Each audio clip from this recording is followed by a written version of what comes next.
Assalamualaikum warahmatullahi wabarakatuh. Kami dari kelompok 12 akan mempresentasikan hasil diskusi dari kelompok kami mengenai organisasi multinasional. Sebelum melanjutkan ke materi organisasi multinasional, perkenankan saya memperkenalkan anggota dari kelompok kami. Pertama, Dinda Salsa Septiani dengan NIM 2019-12221, Arfianda Rahma Fauziah dengan NIM 2019-12223, Putri Farihatus Zaida dengan NIM 2019-12225, Endah Nurwahyuni dengan NIM 2019-12235. Pengertian organisasi multinasional. Organisasi multinasional adalah perusahaan atau organisasi yang selain beroperasi secara domestik, bertindak sebagai perusahaan induk, juga mempunyai hubungan afiliasi dengan perusahaan-perusahaan di negara lain. Selanjutnya, masalah khusus organisasi multinasional. Yang pertama, perbedaan budaya. Sebuah organisasi multinasional akan beroperasi di banyak negara dan harus siap menghadapi perbedaan budaya. Seiring dengan koordinasi dan pengendalian yang dilakukan oleh kantor pusat terhadap anak-anak perusahaannya, menurut Hofstede, budaya dapat berbeda pada 4 dimensi. Yang pertama, jangkauan kekuasaan. Yang kedua, individualisme. Yang ketiga, menghindari ketidakpastian. Yang keempat, maskulinitas atau feminitas. Masalah yang kedua, harga transfer. Harga transfer untuk barang, jasa, dan teknologi merupakan salah satu dari perbedaan besar yang terjadi antara pengendalian manajemen operasi domestik dan luar negeri. Namun, dalam operasi luar negeri dibutuhkan beberapa pertimbangan penting lainnya untuk dapat sampai kepada suatu harga transfer. Masalah yang ketiga yaitu nilai tukar. Nilai tukar adalah harga dari sebuah mata uang jika dibandingkan dengan mata uang yang lainnya. Nilai tukar yang biasa ditawarkan disebut nilai tukar nominal. Nilai tukar spot adalah nilai tukar nominal yang berlaku pada satu hari tertentu. Nilai tukar real adalah nilai tukar spot setelah penyesuaian perbedaan inflasi antara dua negara yang dihitung. Nilai tukar forward, yaitu nilai tukar hari ini yang dapat digunakan menjadi dasar penyelesaian suatu transaksi yang terjadi di suatu waktu di masa depan. Apabila menggunakan penawaran langsung, jika jumlah dolar yang dibutuhkan mengalami kenaikan, maka dolar tersebut dikatakan telah mengalami depresiasi relatif terhadap mata uang asing, sedangkan peristiwa kebalikannya disebut dengan apresiasi. Pertimbangan yang perlu diperhatikan dalam penetapan harga transfer untuk perusahaan multinasional. Yang pertama, perpajakan. Yang kedua, peraturan pemerintah. Yang ketiga, tarif. Yang keempat, pengendalian devisa. Yang kelima, akumulasi dana. Dan yang terakhir, joint venture. Penggunaan metode harga transfer. Pada gambar di samping, yaitu tampilan 15.1 memperlihatkan metode harga transfer yang digunakan oleh sebuah contoh perusahaan multinasional yang memiliki kantor di Kanada, Jepang, Inggris, dan Amerika Serikat untuk pengiriman antar perbatasan mereka. Pertimbangan hukum. Hampir semua negara melakukan beberapa pembatasan pada fleksibilitas perusahaan dalam menetapkan harga transfer untuk transaksi dengan anak-anak perusahaan di luar negeri. Alasannya adalah untuk mencegah perusahaan multinasional melakukan penghindaran pajak penghasilan di negara tuan rumah. Pertimbangan hukum. Ada dua wajib pajak, yaitu yang pertama wajib pajak yang sepengendali, yaitu perusahaan yang dapat mengendalikan transaksi yang terjadi antara pusat keuntungannya di dalam negeri dan luar negeri. Dua, wajib pajak yang tidak sepengendali, yaitu entitas independen yang melakukan transaksi satu sama lain secara sesuai dengan prinsip ekonomi yang wajar. Section 482 memberikan aturan-aturan untuk menentukan harga transfer pada penjualan antar anggota dari kelompok yang sepengendali. Terdapat 3 metode, yaitu 1. Metode perbandingan dengan harga tidak sepengendali, yaitu harga yang wajar dapat dipastikan dari penjualan barang atau jasa yang dapat diperbandingkan antara perusahaan multinasional dan pelanggan yang tidak memiliki hubungan istimewa atau antara dua perusahaan yang masing-masing tidak saling memiliki hubungan istimewa. Gambaran skematis yaitu harga transfer sama dengan harga yang digunakan dalam penjualan tidak sepengendali yang sebanding ditambah atau dikurangi penyesuaian. Kedua, metode harga jual kembali.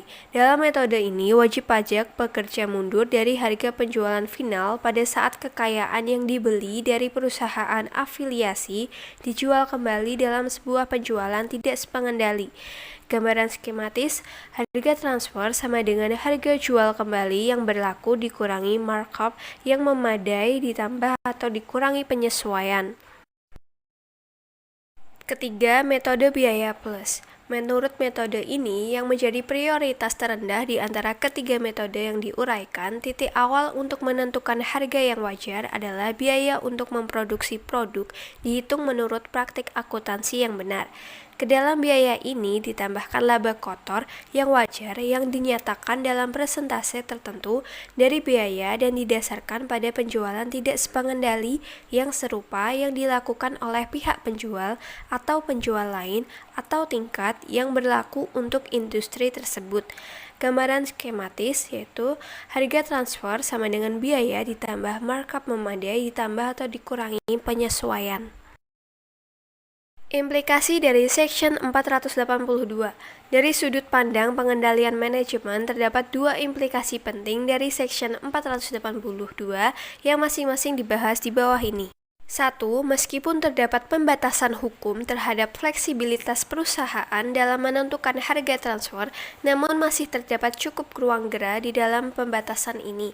2. Dalam situasi tertentu, pembatasan hukum dapat mendikte jenis-jenis harga transfer yang harus diterapkan.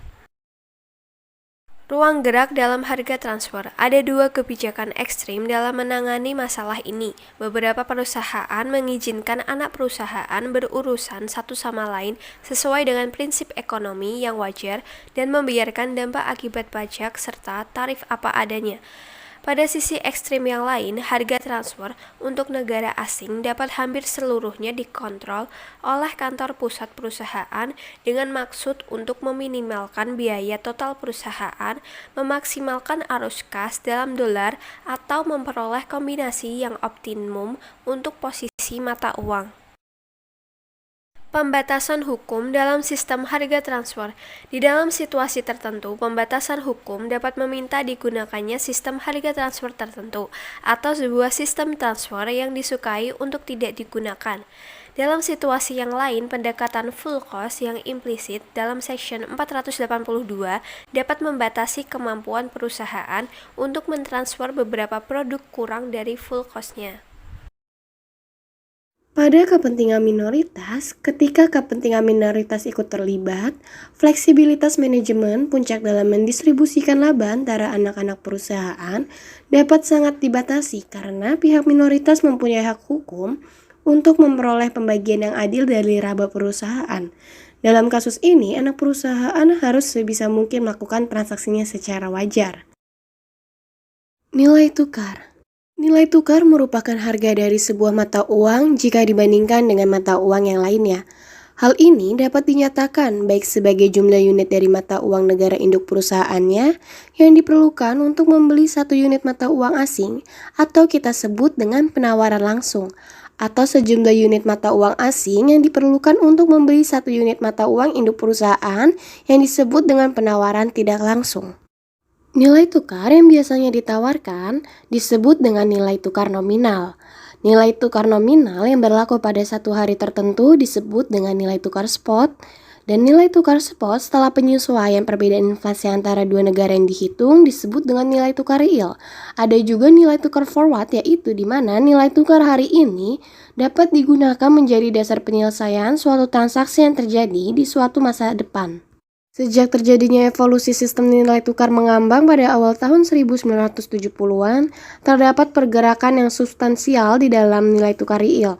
Dalam artian, yang paling luas, perubahan yang terjadi pada nilai tukar real akan menimbulkan perubahan di dalam kompetitifannya biaya perusahaan manufaktur domestik terhadap pesaing asingnya. Jika semua hal yang lain tetap sama dan nilai tukar Amerika Serikat terdepresiasi sebesar 10% terhadap yen Jepang, maka perusahaan Amerika Serikat kemungkinan memiliki biaya yang 10%-nya lebih kompetitif jika dibandingkan dengan pesaing Jepangnya. Penjelasannya adalah sebagai berikut.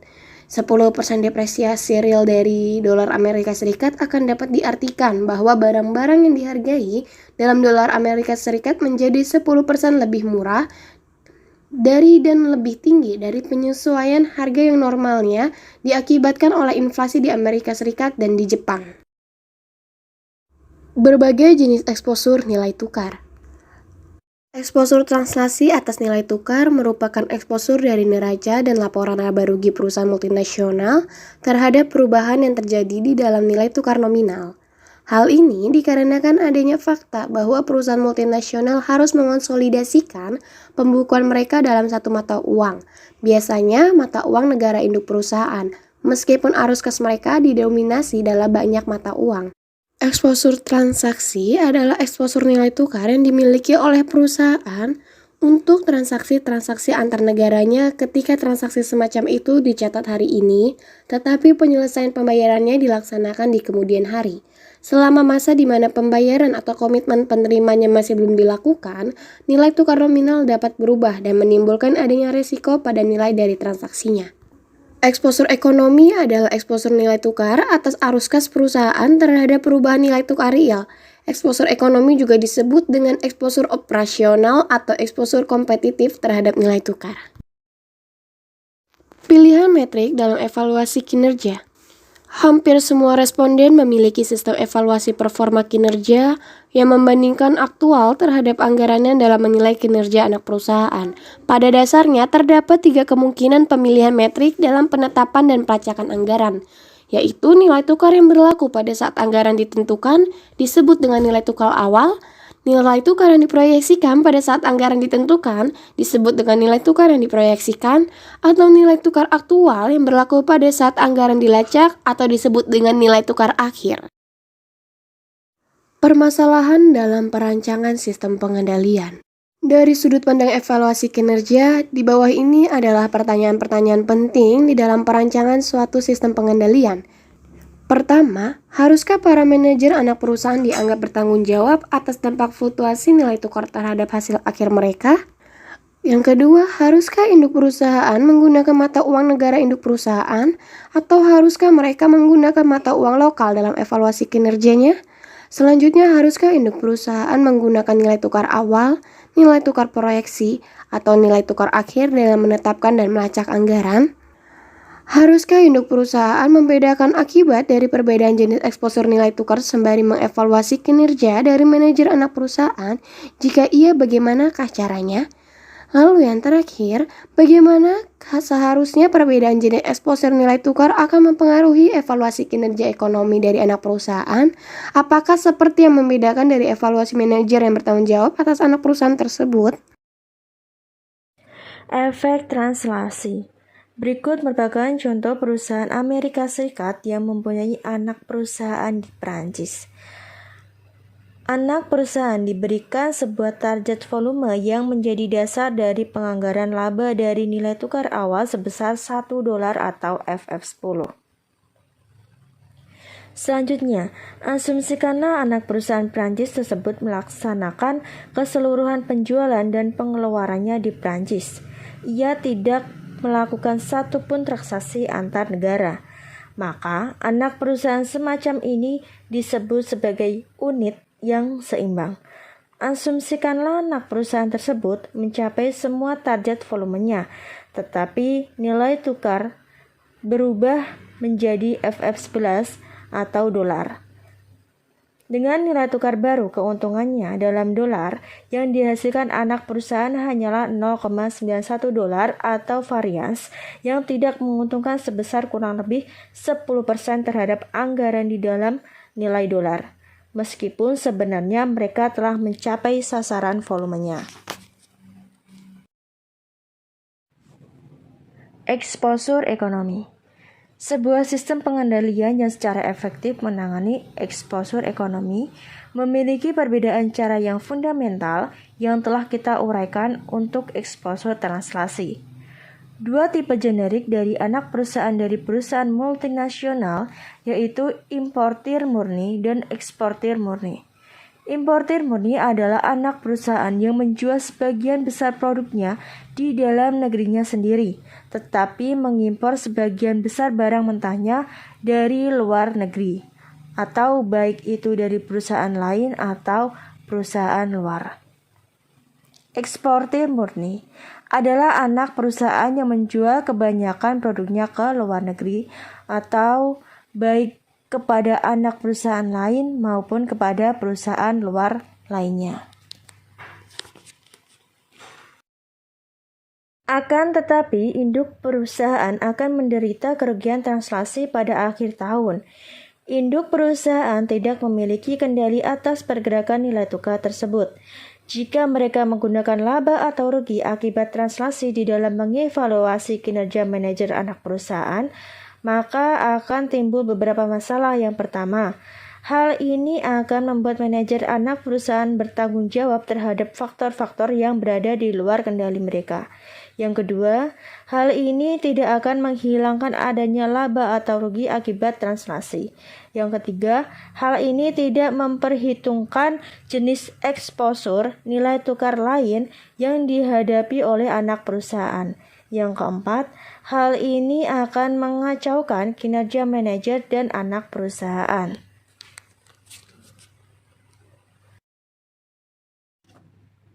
Efek transaksi. Pendekatan mendasar dalam menangani exposure transaksi adalah dengan menggunakan strategi lindung nilai mata uang asing yang tepat.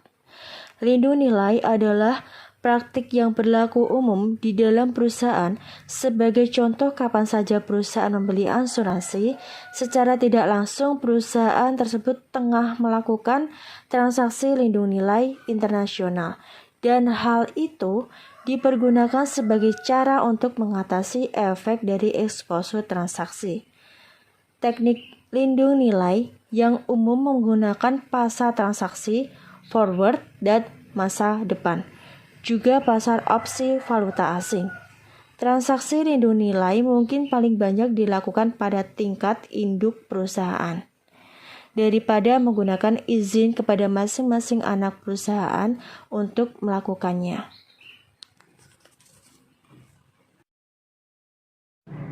Ada beberapa alasan mengapa itu dilakukan.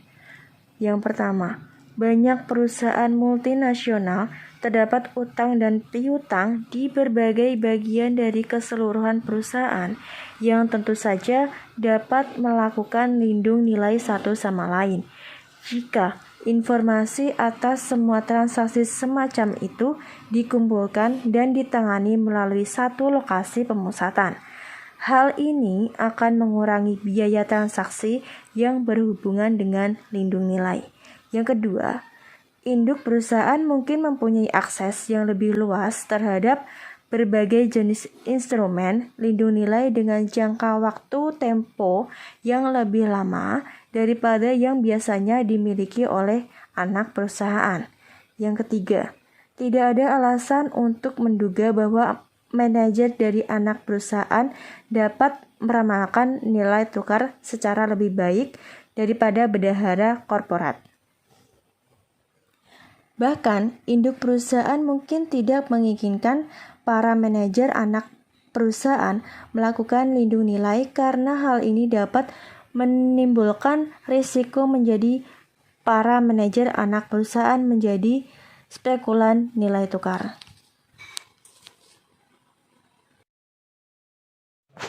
Pertimbangan manajemen. Dalam mendesain sistem evaluasi kinerja anak perusahaan multinasional, perusahaan dapat menggunakan pedoman-pedoman berikut ini. A. Para manajer anak perusahaan seharusnya tidak dianggap bertanggung jawab terhadap efek transaksi. Cara termudah untuk mencapai tujuan ini adalah membandingkan anggaran dengan hasil aktual dengan menggunakan metrik yang sama dan mengisolasi efek yang berhubungan dengan inflasi melalui analisis varians. B. Efek transaksi paling baik ditangani melalui koordinasi terpusat dari kebutuhan nilai perusahaan multinasional secara keseluruhan. Hal ini kemungkinan besar akan jauh lebih murah dan sederhana dan dapat mencegah manajer anak perusahaan menjadi peramal dan spekulan nilai tukar. Demikian presentasi dari kelompok kami mengenai organisasi multinasional. Mohon maaf apabila terdapat salah kata. Terima kasih. Wassalamualaikum warahmatullahi wabarakatuh.